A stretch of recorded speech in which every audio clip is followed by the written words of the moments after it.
The carriage wheels of the Aldridge estate had barely stopped turning when Marcus Greaves, the Duke of Aldridge, realized that his afternoon was about to be dismantled by the one person he could never truly command, his sister, Beatrice.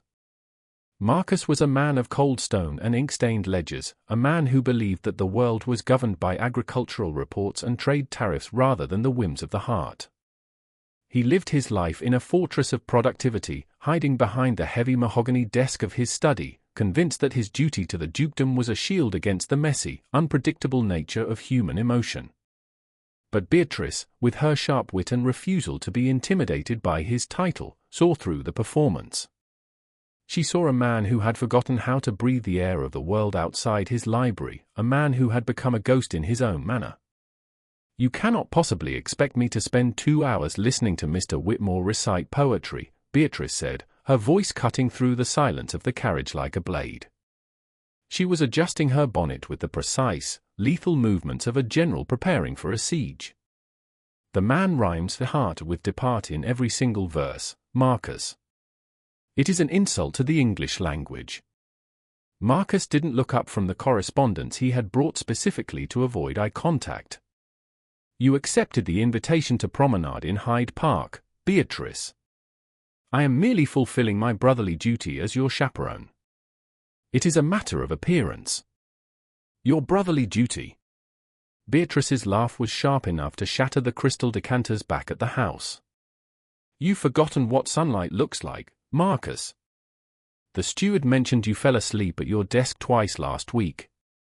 This isn't a promenade, it's an intervention disguised as courtesy. You will smile. You will nod. And for once, you will remember that dukes are occasionally required to exist in society rather than hiding like frightened clerks." Marcus considered arguing, but he knew the futility of it. He allowed himself to be led into the park, feeling like a stranger in a land of bright silk and idle chatter. But among the sea of faces, there was only one that ever caused the gears of his mechanical heart to stutter: Lady Eleanor. Eleanor had been a constant in his life for years, a woman of quiet strength and an intellect that matched his own. She was the only person who understood his obsession with drainage systems, the only one who didn't flinch when he spoke of the long-term sustainability of the tenant farms. For a long time, Marcus had assumed she would always be there, a loyal fixture in his orbit, waiting for the moments he saw fit to spare her.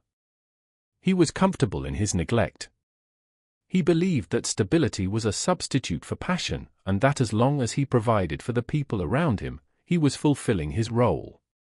He didn't realize that Eleanor was a woman who required fire, not just a roof over her head.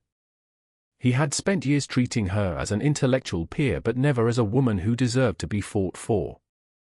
He had grown so used to her presence that he had become blind to her worth, assuming that the invisible thread connecting them was unbreakable. He was wrong. The breaking point came not in the park, but weeks later at the Earl of Penhaligon's midsummer gala. The ballroom was a dizzying kaleidoscope of candlelight and expensive perfume, a place where reputations were made and broken between the measures of a dance. Marcus stood near the refreshment table, his mind miles away, calculating the cost of a new mill. He had seen Eleanor arrive, looking radiant in a gown of pale gold that made her skin glow like honey, but he had offered her only a distracted nod before returning to his thoughts. He assumed she would spend the evening as she always did, waiting for him to ask for the one dance he allowed himself before retiring to the smoking room. But the music changed. The orchestra began a waltz that was more haunting than celebratory, a melody that seemed to pull the very air out of the room. Marcus looked up, expecting to see the usual rotation of couples, but instead, his entire world came to a sudden, violent halt. There, in the center of the dance floor, was Eleanor. She wasn't dancing with a bumbling suitor or a distant cousin. She was in the arms of Lord Julian Vane. Julian Vane was Marcus's oldest friend, but he was also his total opposite. Where Marcus was shadow, Julian was sun. Where Marcus was silent, Julian was song. Julian held Eleanor with a familiarity that made Marcus's blood turn to ice. He saw the way Julian's hand rested firmly against the small of Eleanor's back, the way their heads were inclined toward one another, sharing a secret language that Marcus had never bothered to learn. He saw Eleanor laugh, a real, vibrant sound that he hadn't heard directed at him in years. In that moment, the Duke of Aldridge froze. The clinical detachment he took such pride in shattered into 1,000 jagged pieces. A primal, suffocating jealousy erupted in his chest, a feeling so foreign and so powerful that it threatened to drown him. He realized, with the clarity of a dying man, that he had pushed Eleanor so far into the shadows of his life that she had finally sought the light of someone else. He had assumed she was a permanent fixture, but Julian Vane was treating her like a prize, like a miracle. The sight of Julian whispering into Eleanor's ear, his breath brushing against her temple, was the final spark. Marcus didn't think, he didn't calculate the social cost or the scandal that would follow. He moved. He strode across the polished floor, his boots thudding with the weight of a man marching to war. The crowd parted instinctively, sensing the sudden, dangerous change in the atmosphere. The Duke, who never raised his voice, who never made a scene, was about to do the unthinkable. He reached the couple in the middle of a turn. Without waiting for the music to end, without offering a polite greeting, Marcus reached out and physically broke Julian's hold on Eleanor. He stepped into the space between them, his chest heaving, his eyes burning with a dark, terrifying intensity. "She is mine," Marcus said. The words weren't whispered, they were a growl that echoed through the silent ballroom.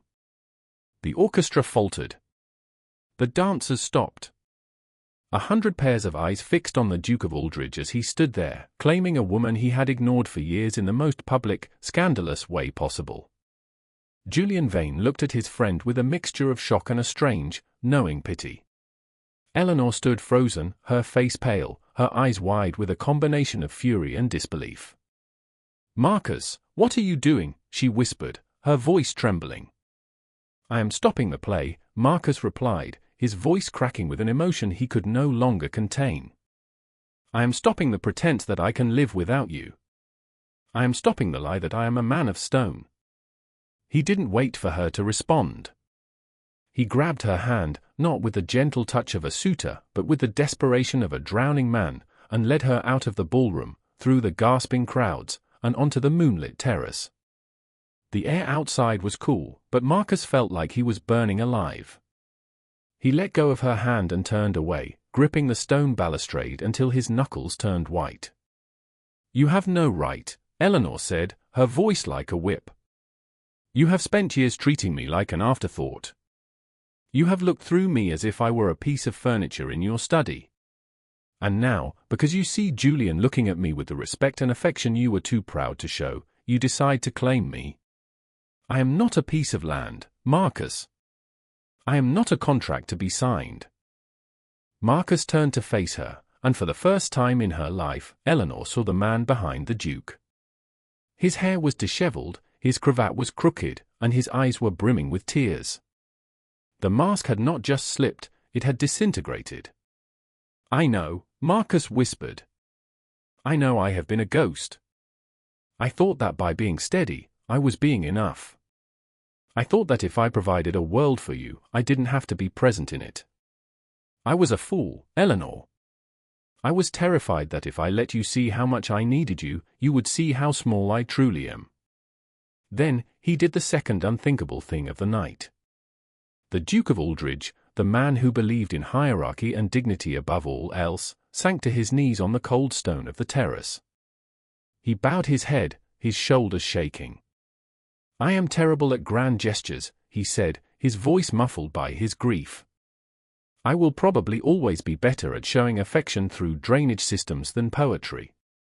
I will occasionally disappear into my work because I forget that other things matter.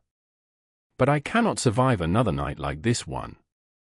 I cannot watch the only light in my life reflect off someone else. I am not asking for your hand tonight, Eleanor. I am asking for your mercy. I am asking for a chance to learn how to be a person instead of just a title." Eleanor looked down at the man who had nearly missed his chance to be Marcus. She saw the years of careful isolation, the burden of the title, and the desperate improvisation of a man who was finally trying to say the truth. She realized that his public outburst wasn't an act of possession, but an act of permission to finally be vulnerable. She didn't leave him in the dirt. She reached down, her fingers trembling as they brushed his hair, and she helped him stand.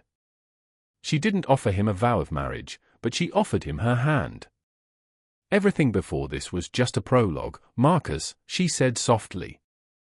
"The real story starts now. But if you ever ignore me for a ledger again, I will find Julian, and I will dance until the sun comes up." Marcus managed a small, watery smile. "I suspect Julian would find that very entertaining. But he will have to find his own Duchess. This one is taken." The scandal of the Aldridge gala would be talked about for decades.